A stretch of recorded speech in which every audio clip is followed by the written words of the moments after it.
حتیم جزو قبلہ نہیں ہے، چنانچہ اگر مسجد حرام میں اس طرح نماز پڑھی کہ رخ صرف حتیم جو بیت اللہ شریف کا شمالی خارجی حصہ جو 6 ہاتھ 1 بالشت کے بقدر ہے، جس کی تفصیل تقریرات رافعی کی تیسری صفحہ 160 پر نقل کی گئی ہے، اس سے زائد حصہ حتیم جزو کعبہ نہیں۔ شامی وغیرہ میں بھی اس کی تفصیل ہے کہ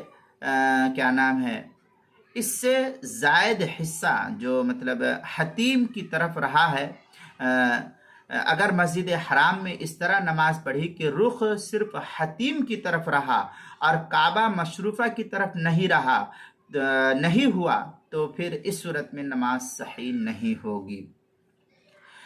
فتاوی ہند میں ہے وَلَوْ صَلَّى مُسْتَقْبِلًا بِوَجْهِ إِلَى الْحَتِيمِ لَا يَجُوزُ، اگر حتیم کی طرف رہا چہرہ تو نماز نہیں ہوگی۔ فتاوی ہندیہ پہلی جلد صفحہ 63، فتاوی تاتار خانیہ جو زکریا بک ڈپو دیوبند کا ہندی نسخہ ہے، اس کی